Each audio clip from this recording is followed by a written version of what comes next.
Hello, and welcome to the Success Showcase. I'm your host, Eric Lopkin with the Modern Observer Group, and with me, as always, is Chip Januszewski from the Happiness and Success GPS. Chip, how you doing today?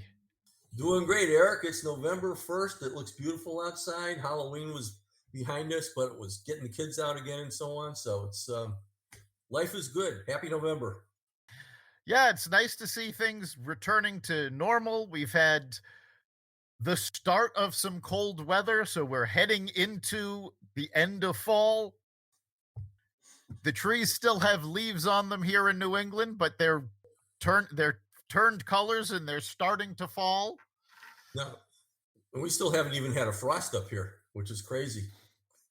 Normally, Yeah, normally we're putting pots away and stuff like that because flowers are wilted. And I'm looking at some brilliant red begonias on my deck right now. So yeah, normally we've had our first frost. That hasn't happened yet. We're expecting it soon, but in the meantime, we're still mowing lawns. Yeah. So this week, some interesting news came out of the tech sector. Facebook has announced that their new corporate name is Meta, and that's short for metaverse. And this is Mark Zuckerberg's pet project, basically, is creating this metaverse.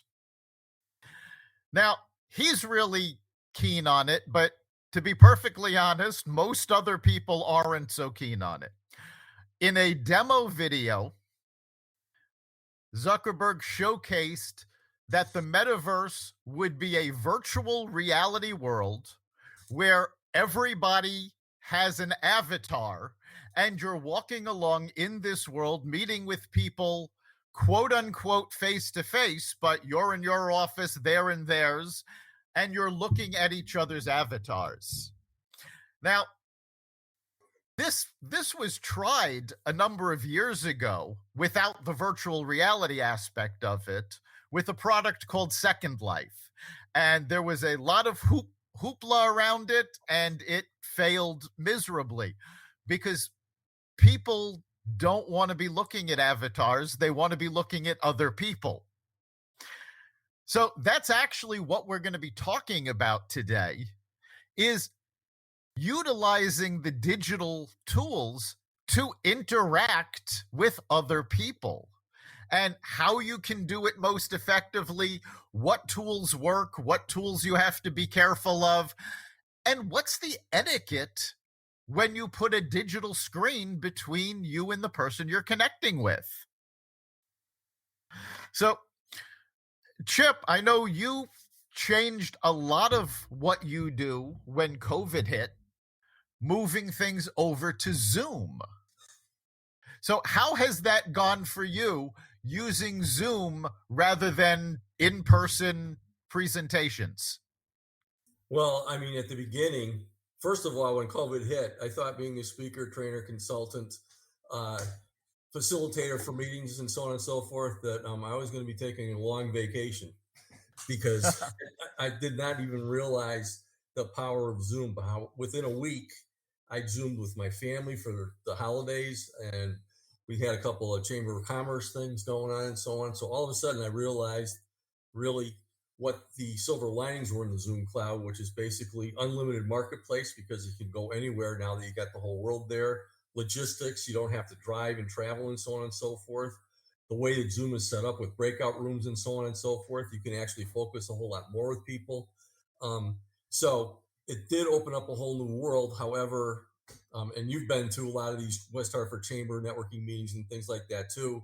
You know, you get used to seeing the same faces there every single week, and it's fun networking with people beforehand because you see everybody instead of a couple of people. But then again, everything is still digital. Um, Getting as times got better, getting out, doing more meetings, and so on and so forth. That's been fantastic getting back together and moving ahead. I mean, we're going to be in a hybrid world with a lot of people wanting to get out and do face to face things again. A lot of people who will never do it again because they're paranoid.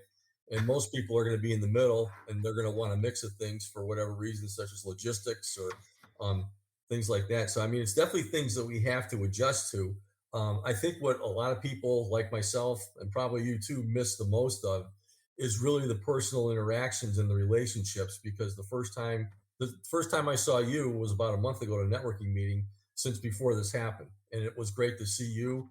And it's been like that with a lot of people out there too. And I think what's been lost in this really is how do you keep connecting with people both ways, because you got to take some of the things that we were doing face to face and bring that into the digital world instead of just dealing with texts and messaging and reading stuff on Facebook and all the other things and whatever. So um, it's interesting what he's coming up with here, but as far as getting everything done just in a digital world, I have my reservations about that too. I mean, I'm thinking that the best thing that's coming out of this is that we're learning how to do things in both worlds, which is what we need to do. I mean, that's what adaptation is all about. And the COVID situation, which brought us into the digital world, did not eliminate the need for getting together face to face and still conducting business that way too. No, it certainly did not eliminate that. And I know most of the folks I know are excited about getting back in touch with people face to face and seeing folks. But over the course of the last year and a half, almost 2 years, people have had to learn to use digital tools to supplement the Zoom meeting, the phone call, to try to get as much connection as possible. And a lot of that has happened over social media. Now, there's a lot of different social media sites. And in terms of really connecting with folks, there's pretty much 5 sites that have stood up above the rest. And those are Facebook, LinkedIn, Twitter, Instagram, and Pinterest. None of them are perfect, obviously, but these are the ones that people have found they're able to make the best connections through. Now, there's a whole lot of other social media sites. A lot of them claim to be business sites, things like Shaper, Bumble Business. These work more like, and I'm blanking on the dating site, at Tinder, where if you want to meet with somebody, you swipe right, and if they swipe right, it'll make the connection.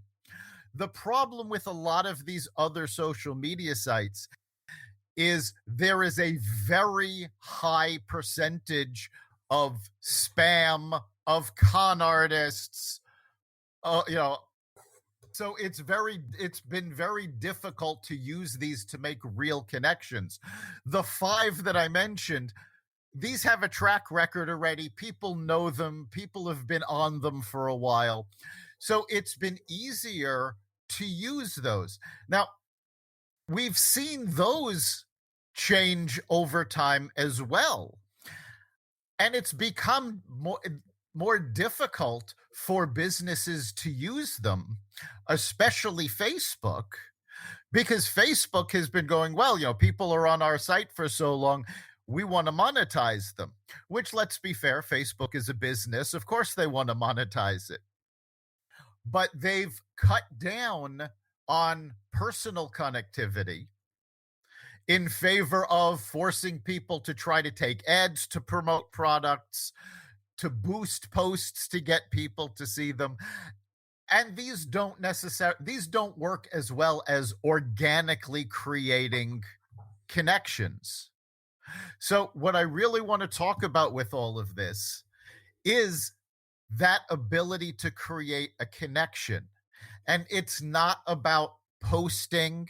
It's not about sitting in a Zoom room and just watching what's going on.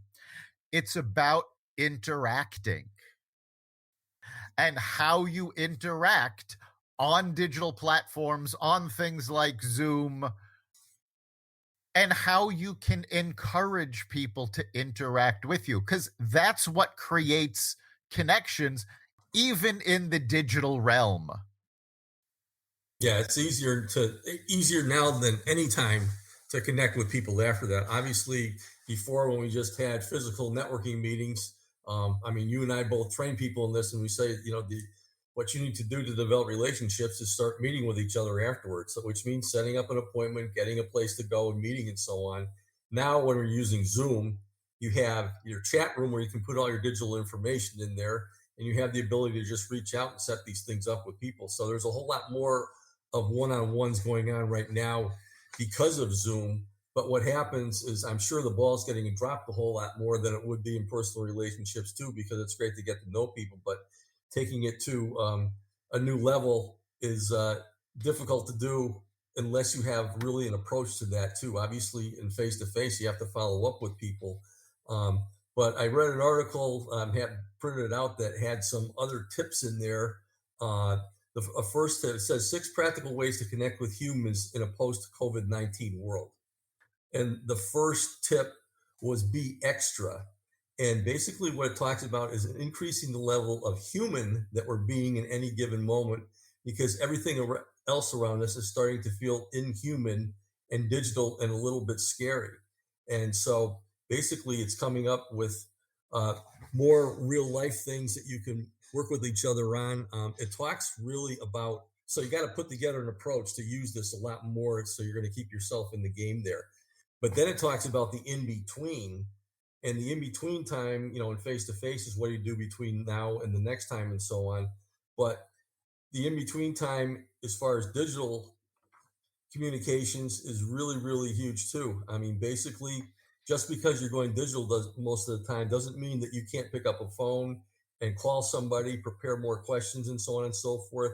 Really just think through the ways that you're doing that so that you can keep the conversation going. Look for a reason to do that kind of stuff.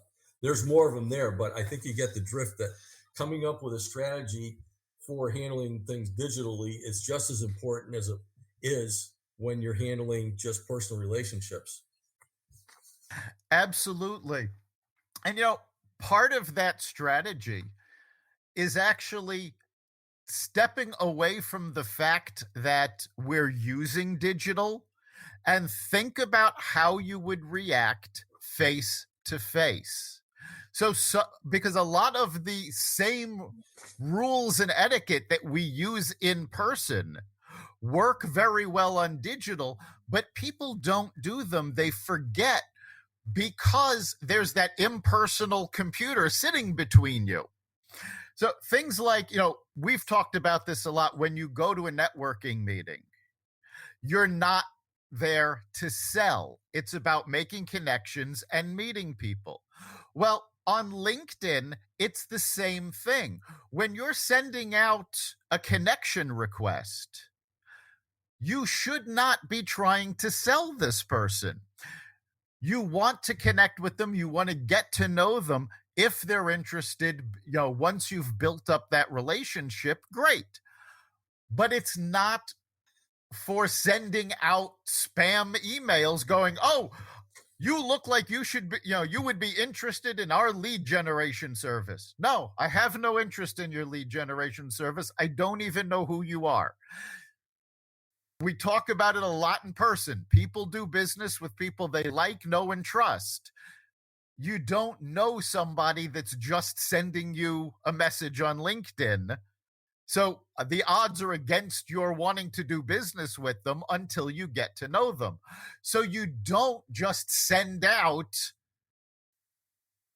sales pitches on social media.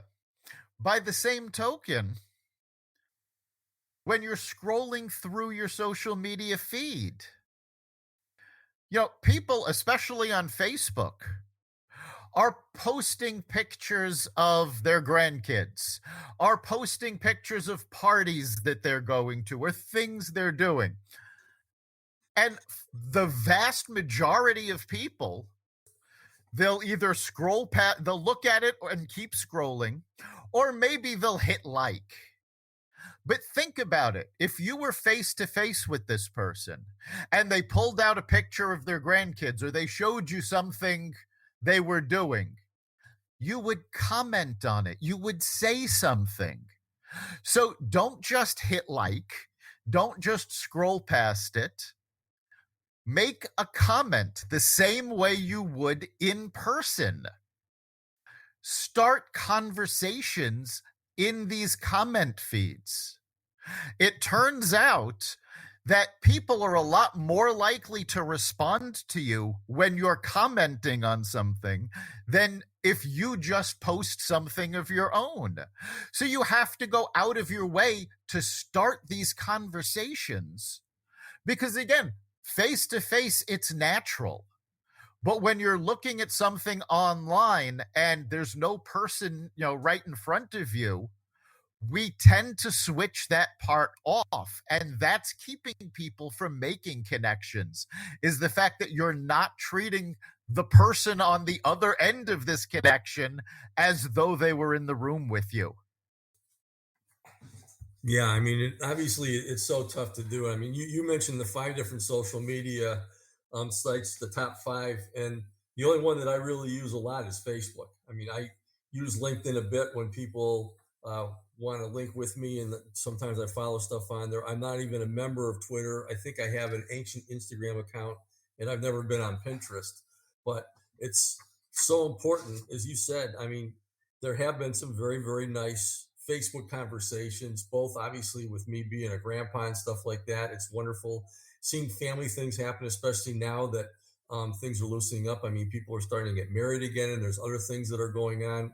And as you said, it's just so wonderful to celebrate life there by commenting on there. Obviously, you can go on and like things. I like to love stuff a lot because that shows a little bit more emotion. Or I like to do crazy stuff like wows. If there's no wows up there, sometimes I'll just do that too, just to draw more attention to my crazy self as far as that goes. But yeah, it's there's so much that you can do with that, and really just continuing to be person instead of just somebody online is so important. One of my favorite tips of these 6 that we're talking about, and this talks about business and people that you want to deal with. And this is the way that it is in true life too, but you need to do this online also. It's creating the culture that you crave. Basically, we've adapted a lot with things, and culture and community, they're all of our choices. And we've read and been bombarded with so much about different cultures, contrasting and getting together and so on and so forth. It's really, really important to create that, to kind of portray that in who you are, both for your organization, workplace, school, your home, and whatever. But the big question is, you talked about people dealing with people they know, like, and trust. And really what you're doing with that is you're creating a culture with these people who you can get along with in these areas, and hopefully help some of these people who are maybe more quiet, especially in the digital age, come out of their cell a little bit more by being involved with this. I would imagine that working digitally is easier for some folks, a lot easier than the face-to-face contact. And I'm sure that's helped a lot of people, and it's hurt some too. Oh, definitely. I mean, if you tend to be more introverted, it's a lot easier for you to use digital than it is to, get into the middle of a meeting. But those digital tools also, because they're so easy, they can cause problems as well. And, I was just, as I was just talking about making those connections, it's important to make those connections one-on-one. And there are digital tools that make that even easier. One of my favorite things is having Facebook tell me every morning whose birthday it is, because I've always been terrible at remembering people's birthday. I have forgotten my own birthday. So having Facebook tell me, oh, it's so-and-so's birthday today, that's great. That means, okay, remind me. That way I'll send them a message. I'll make a phone call, whatever it is, but this way I'm reaching out. But because it's digital doesn't mean you shouldn't be doing it one-on-one. This is a personal pet peeve, but when somebody sends out a happy holidays message and they send it to a massive number of people on a text or on Facebook Messenger or something like that, and then everybody who responds to that message gets sent to the entire group. So if you've said happy holidays to 20 people and 20 people are saying it back, that's a ridiculous number of messages actually coming to the phone. And if, I've had it where I'm at work and the phone is buzzing, every 30 seconds or so with another message, and I have to leave the group because it's just too much of an interference. You have to take these things into consideration. Yes, it's easy to reach a large group, but it's not, and it's convenient, but it's not always the best way to make connections with people. And in fact, there's a lot of folks out there that they get these bulk messages and they go, oh, you couldn't be bothered to actually reach out to people. You're just blasting it. And it can backfire. Oh, yeah, absolutely. I mean, I have not been part of a lot of big ones as far as non-family stuff or close people that I know type things. But even those, when you have everybody commenting on this little thing, I just turn off the conversation. If it's coming through Facebook and there's a whole bunch of people there, I automatically just leave it. And I don't care who's in there because I don't need to hear that stuff, and I don't need to be going to Facebook every 5 minutes to see what's going on with that. So, yeah, I totally hear you on that. It's really important to just focus on individual people. I mean, relationships are individuals. If you have some wonderful news, great. Share with the people you know and love and your friends that you know and love. But, leave everybody else on LinkedIn and everything else out of it because they really don't care. It's not that they don't care. They'll just say, oh, that's nice, but I just wasted a couple minutes going through these things. Right. I mean, if you want to say happy holidays, for example, to a large group of people, you can just post that on your Facebook feed, post it on your LinkedIn feed, and everybody you're connected and it'll show up in their feed. That's fine because you're not interfering with their day with buzzers going off on their phones, constantly. Yeah, and if they want to post back, that's great. Sometimes Exactly. It's a great way to rekindle relationships, saying, wow, it's great to hear from you. How's life? How's things going? So, And that's another thing that's great about digital media is that if you're connected to somebody, even if you haven't spoken to them in a long time, if they're posting something big that's happening in their life, that's a great reason to reconnect with them. Post a comment saying, hey, that's fantastic. It's been too long since we've spoken. Let's get together, or let's schedule a phone call or a Zoom call. It's a simple. Yeah, I've done that a lot, especially with LinkedIn, because LinkedIn is very good about posting work anniversaries, even though I got 4 or 5 a year about me, which I don't know anything about. But people reach out to me. Yes. But you get a list of people that show up. I mean, you get an email every week saying, so-and-so celebrating this and whatever. And oftentimes I'll just open that up just to see who's there. And if I see somebody that I haven't talked to for a long time, I said, oh yeah, that's right. I've known this person for years and I totally forgot. That's a great way to rekindle things. And that's one of the nice things about the digital world is because everything's in a database. So they know everything. Right. So use use that data, use that information to reconnect and rebuild relationships. Talk about, I have one person that's worked with me for years. We don't see each other much because, we're not located geographically close to each other, but we'll talk a couple of times a year. We'll make the point of doing that. And of course, what always comes up is, my oldest son is now on his own. He's moved out. And, if I bring that up, he remembers when I brought my son to the office at 2 years old. It was, didn't want to be there, crying. And the joke that was made over and over again is, let him cry. He's just saying what the rest of us are thinking. But because we do keep in touch, again, not as often as we'd like, but we see what's going on in each other's lives on social media. We comment on each other. We have that relationship continuing to move forward. So even when you're not seeing somebody, it's a lot easier to keep a relationship going using the information they're posting on Facebook or LinkedIn than it was if you would just send a letter, once a year updating everybody. I don't, lots of people used to do this. The holidays would roll around, send out that annual letter to, bringing people up to date.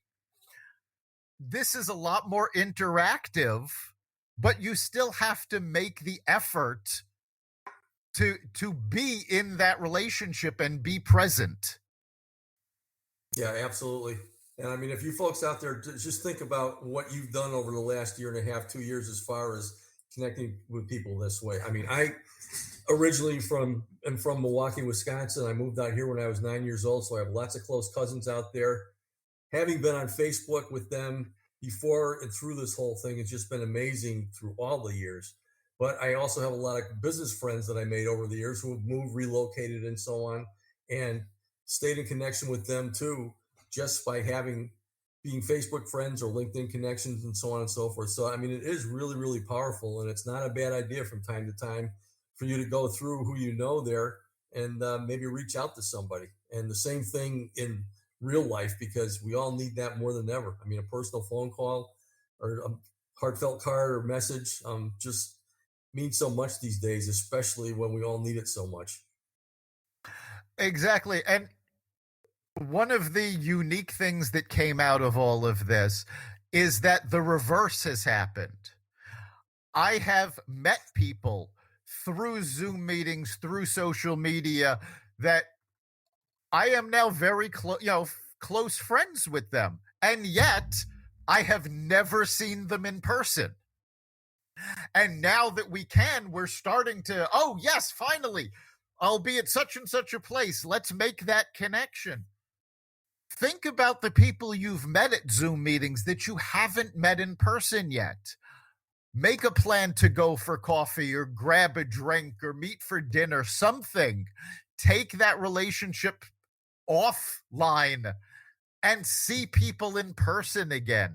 Even if you're a little nervous, you can still wear a mask and stay social distanced if you're really afraid of all of this.